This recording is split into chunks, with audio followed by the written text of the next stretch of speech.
지난 3일 동안 저는 이곳에서 손님으로 지냈습니다. 그것도 아주 특별한 손님으로 말이죠. 그 순간 프런트 데스크에서 박 씨를 대했던 직원의 얼굴이 하얗게 질렸습니다. 설마 그 노숙자가 이분이었다고?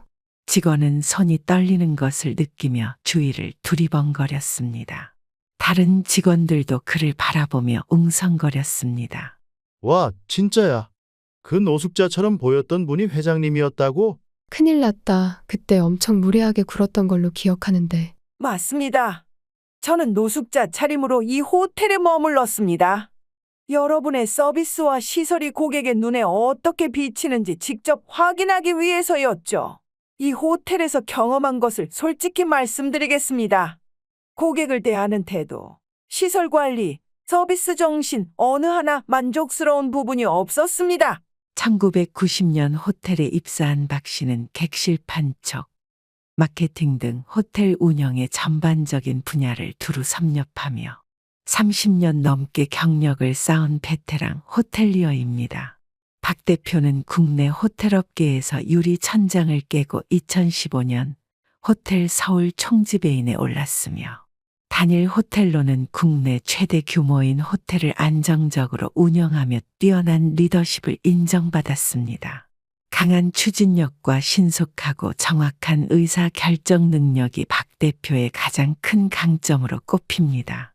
박 대표는 73세의 나이에 호텔 업계를 떠나 은퇴를 선언했지만 그녀의 이름은 여전히 업계에서 존경받는 상징으로 남아 있습니다. 은퇴 후 그녀는 호텔 운영을 장남인 지훈이에게 맡기고 조용한 노후를 보내고 있었습니다. 어느 날 저녁, 평소처럼 소파에 앉아 TV 뉴스를 보다가 충격적인 소식을 접하게 되었습니다. 최근 국내 최대 호텔 체인 중 하나인 에메랄드 호텔이 고객 불만과 서비스 문제로 큰 논란에 휩싸였습니다. 과거에는 최고급 서비스를 자랑했던 호텔이지만 현재는 비싼 가격에 비해 형편없는 관리 상태와 직원들의 불친절한 태도로 인해 고객들의 원성을 사고 있습니다.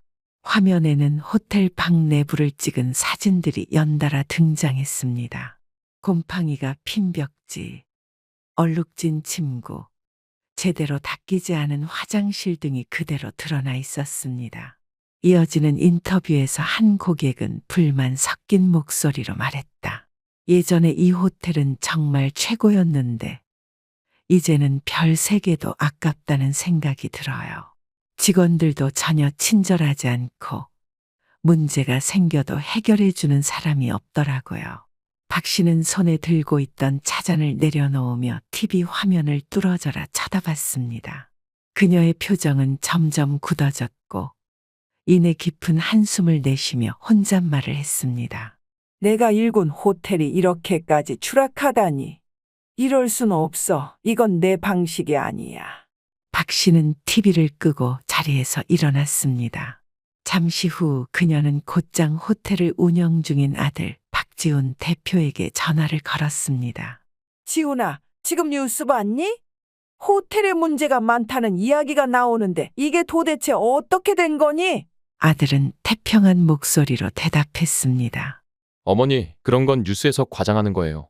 요즘엔 고객들이 사소한 것도 불만으로 올리니까요. 너무 걱정하지 마세요. 네가 대표야. 책임은 네가 져야 할 일이야. 그런데 어떻게 이런 대답이 나올 수 있어? 너 지금 어디야? 본점에 있니? 아니면 다른 지점에 나가 있니? 그러나 돌아온 대답은 더욱 황당했습니다. 저 지금 해외에 있습니다. 이번 주엔 미국에 있어요. 시장 조사를 좀 하려고요. 업무상 중요한 일이 있다며 해외로 나간 아들이 사실은 고급 리조트에서 휴가를 보내고 있다는 사실을 직원들 사이에서 간접적으로 전해들은 적이 있었습니다. 지훈아, 너 지금 해외에서 뭐 하는 거니? 시장 조사라는 핑계로 또 놀고 있는 거 아니야? 아니에요, 어머니. 시장 조사도 하고 현지 호텔도 구경하고 있습니다. 업무적인 차원이에요. 박 씨는 더 이상 말을 이어갈 수 없을 정도로 허탈감을 느꼈습니다. 네가 지금 해외에서 호텔 구경을 하건 뭐를 하건 여기서는 내가 대표로서 해야 할 본질적인 책임을 다하지 않고 있다는 사실을 명심해라. 브랜드 이미지? 홍보? 그게 네가 해야 할 일의 전부가 아니야. 호텔 서비스는 고객을 최우선으로 생각하지 않으면 절대 유지될 수 없어. 어머니, 너무 심각하게 생각하지 마세요. 정말 별일 아닙니다. 전화를 끄는 박 씨는 한참 동안 휴대폰을 쳐다보며 깊은 생각에 잠겼습니다. 이렇게 될 줄은 몰랐는데 내가 왜 이 호텔을 물려줬을까? 박 씨는 아들의 무책임한 태도에 크게 실망했습니다. 그러나 실망할 시간조차 아까웠습니다. 박 씨는 평범한 손님으로서, 아니, 노숙자로 변장해서 호텔을 체험하고 싶었습니다. 김 비서, 분장 전문가를 불러주세요. 제가 노숙자처럼 변장 좀 할까봐. 박 씨의 지시에 비서는 놀란 듯 되물었습니다. 회장님, 그렇게까지 하실 필요가 있을까요? 그냥 평소처럼 가셔도 충분히. 아니요. 이번 기회에 호텔이 어떻게 굴러가는지 내 눈으로 직접 봐야겠어요. 직접 체감해야 진짜 문제를 알 수 있어요. 그날 오후 박 씨는 분장사와 함께 변신을 시작했습니다. 평소 깔끔하고 단정했던 모습은 온데간데 없이 사라졌습니다. 은빈 머리카락은 헝클어져 머리끈으로 대충 묶였고 얼굴에는 햇볕에 그을린 듯한 분장이 더해졌습니다. 좀 더 피곤해 보이는 느낌이 필요해요. 아, 손톱 끝도 더 지저분하게 해주세요. 박 씨는 거울을 보며 세세하게 요구사항을 덧붙였습니다. 그녀는 평소 입던 고급 정장을 벗어 던지고 낡은 스웨터와 허름한 바지를 입었습니다. 신발은 달아해진 운동화로 갈아 신었고 무릎이 해진 바지는 낡은 가방과 어울리며 그녀를 완벽히 변신시켰습니다. 비서는 걱정스러운 표정으로 물었습니다. 회장님, 정말 괜찮으시겠습니까? 직원들이 혹시라도 무례하게 대하면 직원들이 모든 고객을 똑같이 대우하는지 아니면 겉모습으로 판단하고 차별하는지 확인해. 변신이 끝난 박 씨는 평소와 완전히 다른 모습으로 변해 있었습니다. 거울을 보며 잠시 자신의 모습을 살피던 그녀는 쓴웃음을 지었습니다. 좋아요. 이제 시작해 봅시다. 첫 번째 방문지는 본점이었습니다. 박 씨가 가장 애정을 쏟았던 호텔 체인의 중심부이자 성공의 상징이었던 곳이었습니다. 낡은 가방을 메고 호텔 로비로 들어선 박 씨는 화려한 샹들리에 아래에서 잠시 멈춰 섰습니다. 대리석 바닥은 반짝였고 천장에서는 고급스러운 조명이 빛났습니다. 하지만 그런 외형적인 화려함 속에서도 직원들의 시선이 그녀를 따라다니는 것을 느낄 수 있었습니다. 몇몇 직원은 수군거리며 그녀를 힐끗힐끗 쳐다봤습니다. 프런트 데스크로 다가가자 젊은 직원이 냉소적인 표정으로 말했습니다. 무슨 일로 오셨습니까? 박 씨는 차분히 대답했습니다. 방을 하나 예약하고 싶습니다. 혼자 묵을 작은 방이면 충분합니다. 직원은 박 씨의 허름한 차림새를 힐끗 살피며 어이없다는 표정을 지었습니다. 죄송합니다. 현재 빈객실이 없습니다. 박 씨는 눈살을 찌푸리며 물었습니다. 빈 객실이 없다고요? 제가 아까 인터넷에서 확인했을 땐 분명 예약 가능한 방이 있었는데요. 직원은 비웃는 듯한 표정을 지으며 대꾸했습니다. 이 호텔은 아무나 오는 곳이 아닙니다. 근처 다른 숙소를 알아보시는 게 좋겠네요. 박 씨는 속에서 끓어오르는 분노를 느꼈지만 겉으로는 감정을 드러내지 않았습니다. 손님이 호텔에 머물고 싶다고 하면 방법을 찾는 게 당신들의 역할 아닙니까? 직원은 어이없다는 듯 코웃음을 쳤습니다. 죄송합니다만 빈객실이 없다고 말씀드렸지 않습니까? 그 순간 옆에 서 있던 젊은 커플이 상황을 지켜보며 이내 한 발 나섰습니다. 저기요, 혹시 지금 어르신을 무시하시는 건가요? 손님의 차림새나 겉모습으로 판단해서 방이 없다고 하시는 것 같은데 그건 부당한 처우 아닌가요? 직원은 그들의 말에 놀란 듯 고개를 돌리며 대답했습니다. 아니요, 그런 건 아닙니다. 단지 객실이 모두 예약되었다고 말씀드린 겁니다. 젊은 남자가 스마트폰을 꺼내들며 말을 이었습니다. 아까 저희도 예약하려고 웹사이트를 봤는데 여전히 스위트룸을 포함해서 여러 객실이 남아있던데요. 방이 없다는 건 좀 이상하네요. 직원은 당황한 기색을 감추지 못하며 말을 더듬었습니다. 그건 아마 시스템상의 오류일 겁니다. 현장 상황과 온라인 예약은 다를 수 있습니다. 정말요? 그런데 방금 전 다른 손님에게는 스위트룸이 가능하다고 말씀하시던데요? 우리가 다 들었거든요. 박 씨는 그들의 대화를 가만히 듣고 있다가 조용히 입을 열었습니다. 저를 이렇게 대하시는 이유가 무엇인가요? 제가 손님으로서의 자격이 없다고 판단하셨나요? 그런 건 절대 아닙니다. 단지 뭐죠? 손님의 겉모습으로 판단하고 차별하신 건 아닌지 스스로 생각해 보세요. 여자는 박 씨의 손을 잡으며 미소를 지었습니다. 어르신, 너무 기분 상해하지 마세요. 세상에 이런 사람들만 있는 건 아니니까요. 따뜻한 여행 되세요. 정말 고맙습니다. 이렇게까지 도와주시다니. 세상에 아직 좋은 사람들이 있다는 걸 느끼게 해주셔서 감사합니다. 주변 시선을 의식한 직원은 쓴웃음을 지으며 컴퓨터를 두드렸고 박 씨는 결국 객실 키를 받을 수 있었습니다. 객실 문을 열고 들어선 박 씨는 순간 코를 찌르는 불쾌한 냄새에 얼굴을 찌푸렸습니다. 방 안에는 퀴퀴한 곰팡이 냄새가 가득 차 있었습니다. 공기는 무겁고 눅눅했으며 창문을 열어 환기를 시켜야 할 정도로 답답했습니다. 침구는 얼룩으로 가득했고 베개 커버는 누렇게 변색되어 있었습니다. 내 호텔이 이런 상태라니. 욕실로 들어가자 더욱 심각한 상황이 펼쳐졌습니다. 배수구에는 긴 머리카락이 엉켜 있었고 물이 잘 빠지지 않아 바닥에는 물웅덩이가 고여 있었습니다. 박 씨는 눈앞의 광경에 말을 잃었습니다. 그녀가 평생 심혈을 기울여 일구어낸 호텔의 모습이라고는 믿기 어려운 상태였습니다. 한때 그녀의 자부심이던 이곳이 이제는 고객들에게 이렇게까지 엉망인 공간이 되었다는 사실이 가슴 깊이 아프게 다가왔습니다. 박 씨는 객실에서 고장난 전화기를 한참 만지작거리다가 결국 포기했습니다. 룸서비스를 요청하려고 전화를 걸었지만 아무리 눌러도 응답이 없었습니다. 버튼을 여러 번 눌러도 연결음조차 들리지 않자 휴대폰을 챙겨 직접 로비로 내려가기로 했습니다. 엘리베이터를 타고 로비에 도착한 박 씨는 천천히 카운터로 다가갔습니다. 프런트 데스크 뒤편에서 직원 2명이 고개를 맞대고 깔깔대며 웃고 있었습니다. 그녀는 조심스럽게 다가가 말을 걸었습니다. 저기요. 룸서비스를 요청하려고 했는데 전화가 연결되지 않네요. 직원들은 박 씨를 쳐다보며 잠시 멈칫하더니 서로 눈짓을 주고받으며 다시 웃음을 터뜨렸습니다.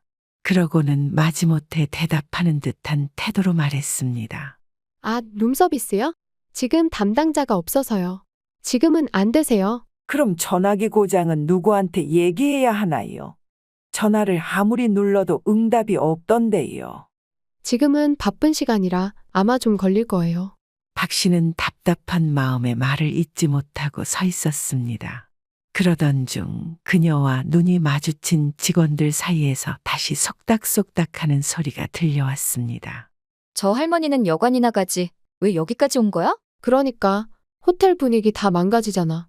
딱 봐도 여기에 어울리지 않는 사람 같은데. 그들의 말은 명확히 들리지 않았지만 비웃음 섞인 시선과 무례한 태도로 박 씨를 평가하는 분위기는 뚜렷했습니다.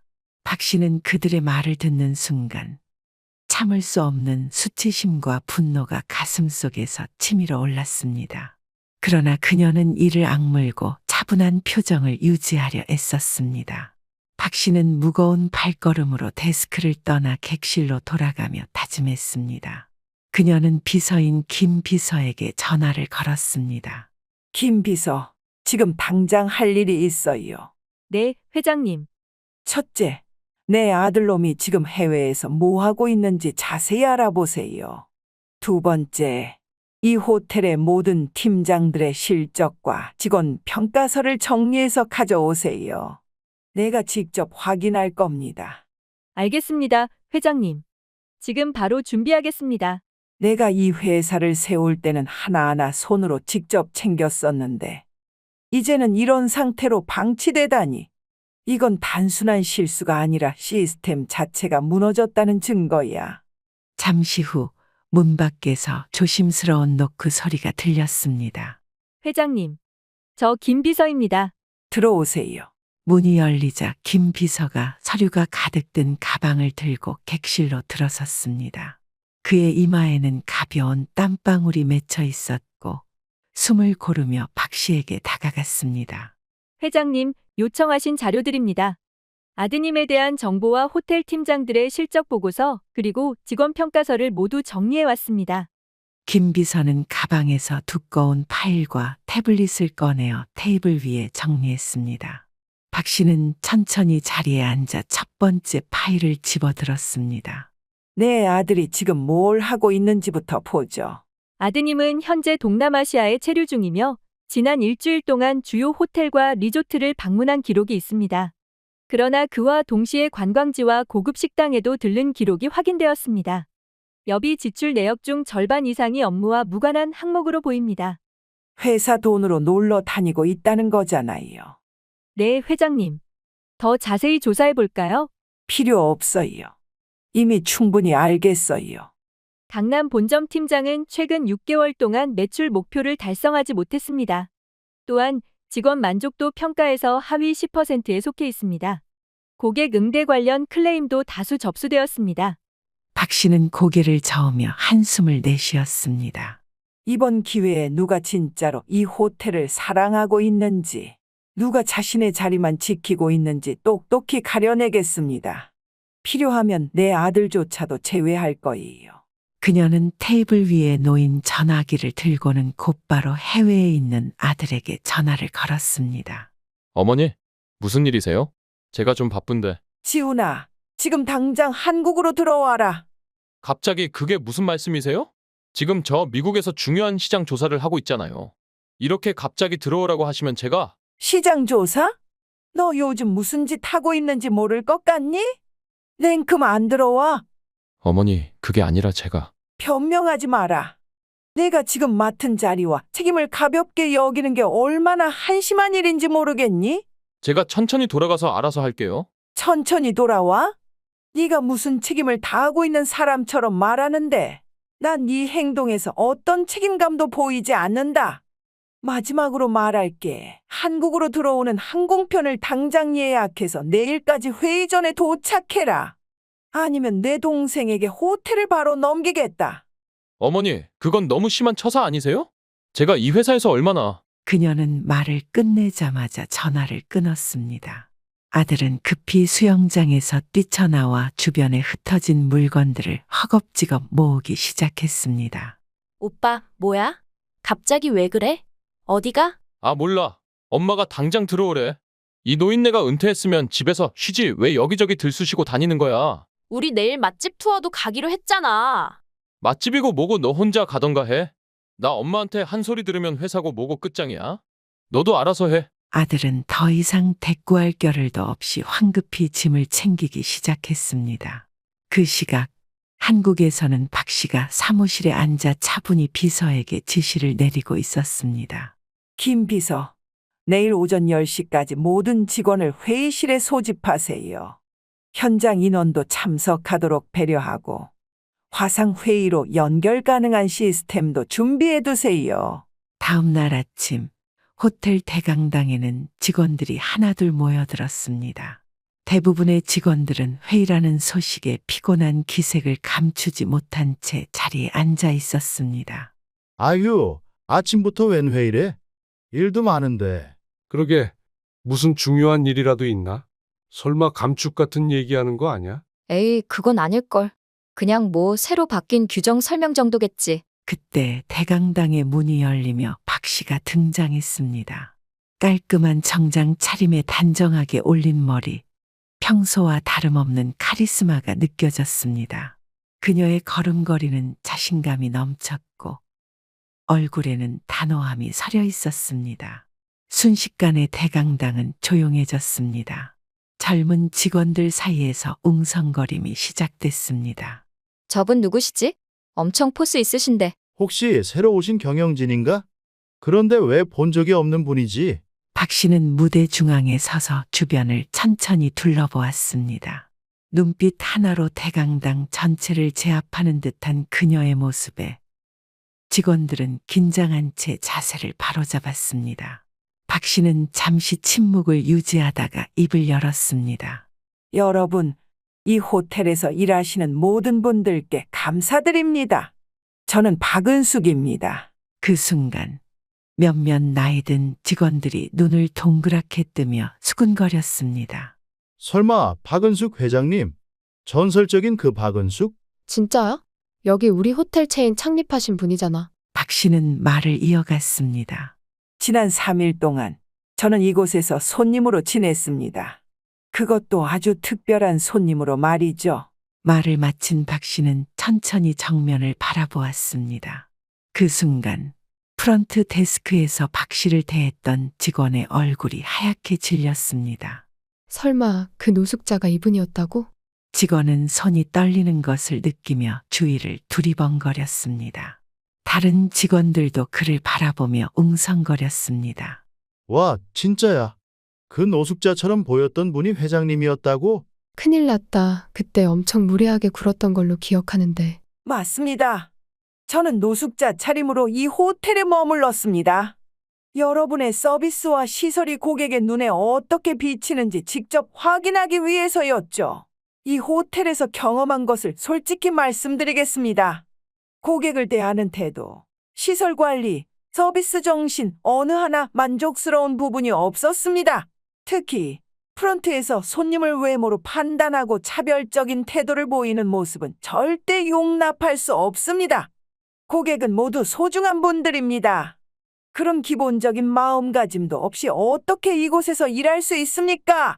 모든 문제는 오늘 이 자리에서 바로잡을 겁니다. 여러분 모두가 이 호텔의 미래를 책임지고 있음을 기억하세요. 박 씨의 말에 대강당은 숨소리조차 들리지 않을 정도로 조용해졌습니다. 그때 회의실 뒤쪽 문이 열리며 박 씨의 아들이 땀범벅이 된 채 나타났습니다.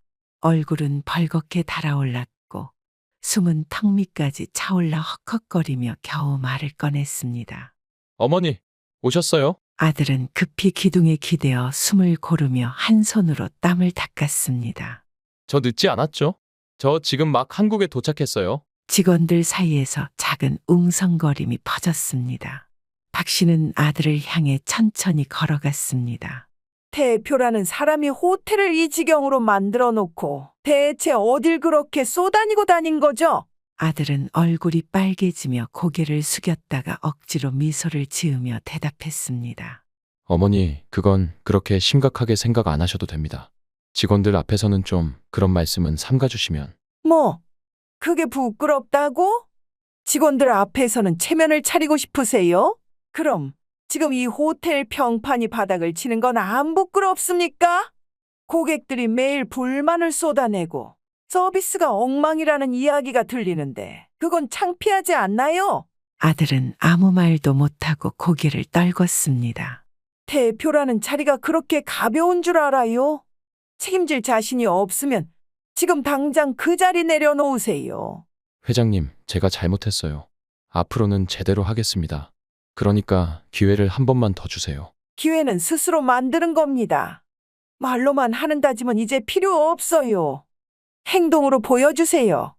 당장 오늘부터 시작하세요. 아들은 고개를 끄덕이며 다시 한번 작게 대답했습니다. 네, 회장님. 그 뒤로 프론트 직원들을 하나둘씩 앞으로 불렀습니다. 여기 프론트 직원들은 이리로 나와 서세요. 프론트 직원들은 서로 눈치를 보며 어색한 발걸음으로 앞으로 나왔습니다. 그들의 얼굴에는 불안과 당혹감이 가득했습니다. 회의실 안의 직원들은 숨죽이며 그 광경을 지켜보고 있었습니다.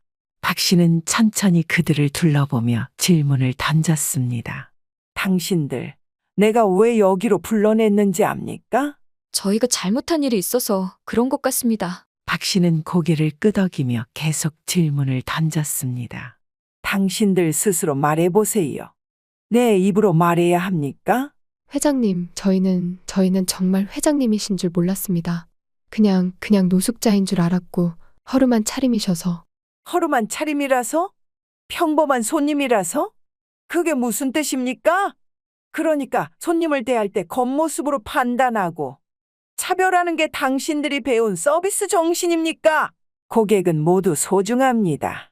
하지만 당신들은 그 기본을 지키지 않았습니다. 회장님, 정말 죄송합니다. 절대 그러려던 게 아니었습니다. 그럼 내가 젊은 부부의 도움을 받지 않았다면 방 하나도 없이 그 추운 날 어디로 갔겠습니까? 그런 태도가 당신들에겐 아무 문제 없는 일로 보입니까? 프론트 직원들은 머리를 숙이며 하나둘씩 작은 목소리로 사과했습니다. 다시는 그런 일이 없도록 하겠습니다. 만약 다시 고객을 함부로 판단하거나 차별하는 일이 있다면 그 즉시 여기서 퇴출될 것입니다. 명심하세요. 프론트 직원들은 고개를 푹 숙인 채 아무 말도 하지 못했습니다. 아들이 앞으로 나서며 불같이 소리쳤습니다. 그러니까 지금 프론트 직원들 때문에 화가 나신 거잖아요? 내가 언제 그렇게 손님들한테 하라고 가르쳤나요? 당신들 도대체 무슨 생각으로 그런 태도를 보인 겁니까? 아들의 목소리가 회의실에 울려 퍼지자 프론트 직원들은 얼굴이 창백해졌습니다. 당신들 다 해고야? 지금 당장 짐 싸고 나가세요. 그러나 그 순간 프론트 직원 중 한 명이 울먹이며 소리쳤습니다. 회장님, 제발 한 번만 기회를 주세요. 저희도 정말 잘못한 거 알아요. 다시는 이런 일이 없도록 하겠습니다. 직원들은 눈물이 그렁그렁한 채 박 씨를 바라보며 사정을 호소했습니다. 한 젊은 직원이 떨리는 목소리로 말했다. 저희도 가정이 있습니다. 지금 당장 월급이 없으면 애들 학원비도 못 내요. 박 씨는 잠시 직원들의 말을 듣더니 차분하면서도 단호한 목소리로 아들에게 물었습니다. 지금 이 직원들을 다 해고하려는 이유는 뭔가? 정말 이 직원들만 문제라고 생각해서니? 아니, 어머니. 그건 이런 문제를 그냥 넘어가면 안 되니까요. 또 어머니 마음을 상하게 한 제일 큰 장본인이잖아요. 그렇다면 한번 묻자. 이 직원들이 이렇게 된 데는 누구 책임이 가장 크겠니? 반드시 그들의 상사, 그리고 그 상사의 상사가 책임이 있지 않겠니? 어머니, 그건 이 직원들을 잘라야 한다면 그들의 상사부터 잘라야 해. 책임은 위에서부터 내려오는 법이니까. 너도 그렇게 생각하지 않니? 지금 이 직원들 모두를 해고하는 건 쉽겠지. 아들은 고개를 숙이며 더 이상 대꾸하지 못했습니다. 여러분, 제가 기회를 드리겠습니다. 하지만 이번이 마지막입니다. 앞으로 고객을 대하는 태도가 지금과 같다면 다음엔 정말로 이 자리에 있을 수 없을 겁니다. 그리고 상사들도 똑같이 책임을 물을 겁니다. 모두 명심하세요. 프론트 직원들은 울먹이며 고개를 숙였습니다. 회장님, 감사합니다. 정말 다시는 이런 실수를 반복하지 않겠습니다. 박 씨는 직원들을 둘러보며 마지막으로 단호히 말했다. 이 교육은 호텔의 미래를 위한 첫걸음입니다. 불참하거나 소극적으로 참여하는 직원들은 호텔을 위해 일할 마음이 없는 것으로 간주하겠습니다. 우리는 함께 나아갈 수 없습니다. 불참자는 교육 시작과 동시에 자동 해고 처리되었습니다. 집으로 돌아온 박 씨는 고요한 오후를 맞으며 넓은 거실 창가에 자리를 잡았습니다. 김비서, 그때 나 대신 직원에게 따끔하게 한마디 해주었던 그 젊은 커플 말이야. 네, 회장님. 기억하고 있습니다. 내가 부탁했던 투숙권과 상품권 잘 전달했겠지? 네, 회장님. 직접 전달해 드렸습니다. 커플 두 분 모두 매우 기뻐하며 감사 인사를 전하셨습니다. 그때 김 비서가 조심스럽게 다가와 보고서를 건넸습니다. 김 회장님께서 요즘 직원 교육과 위생 관리를 매우 철저히 점검하고 계십니다. 오늘 아침에도 직접 객실을 확인하시고 직원들에게 서비스 매뉴얼을 다시 교육하셨다고 합니다. 그래? 일단 하는 척이라도 하고 있군. 저번에 그렇게 혼난 뒤로 얼마나 가는지 한번 두고 봐야겠어. 회장님께서 꾸준히 노력하시길 바라는 마음으로 잘 지켜보겠습니다. 지 동생한테 호텔 빼앗길 위기라 그제서야 정신이 번쩍 들었겠지. 이번에는 정말로 책임감이 무엇인지 깨달아야 할 거야. 어디 보자, 얼마나 버티는지. 박 씨는 여유롭게 차를 마시며 창밖으로 이어지는 평화로운 풍경을 바라보았습니다. 김비서, 이번 일로 내가 정말 깨달은 게 있네. 우리 직원들뿐만 아니라 이 사회 전체가 얼마나 겉모습에만 의존해서 사람을 판단하는지 알겠더군. 회장님 말씀이 맞습니다. 저도 그 부분을 보면서 많이 배웠습니다. 내가 비록 평범한 노숙자 차림으로 나타났지만 손님으로서 당연히 받아야 할 존중과 배려를 받지 못했어. 내가 회장이었기 때문에 겨우 이 문제를 바로잡을 수 있었지. 하지만 세상엔 나처럼 행운을 가지지 못한 사람들도 많아. 고객을 대할 때 외모나 조건이 아니라 진정한 인간으로서 존중해야 해. 겉모습이 아니라 사람의 본질을 봐야 하지. 내가 이 호텔을 세운 것도 그런 철학 때문이었어. 세상을 살아가는 모든 이들에게 필요한 교훈이지. 석양이 점점 더 짙어지며 방 안에 따스한 빛이 스며들었습니다. 박 씨는 마음속으로 다짐하며 찻잔을 들었습니다. 앞으로도 우리가 이 교훈을 잊지 않길 바란다. 그래야 이 호텔도 우리 모두도 더 나은 방향으로 나아갈 수 있을 테니. 그리고 박 씨는 천천히 차를 마시며 한동안 말없이 창밖의 평화를 음미했습니다. 여기까지 박 씨의 이야기를 들어주셔서 감사합니다. 앞으로도 더 많은 감동과 재미 그리고 삶에 필요한 메시지를 담은 이야기를 전해드리겠습니다. 구독과 좋아요는 더 좋은 이야기를 만들어가는데 큰 힘이 됩니다. 함께 해주셔서 감사합니다. 다음 이야기에서 또 만나요.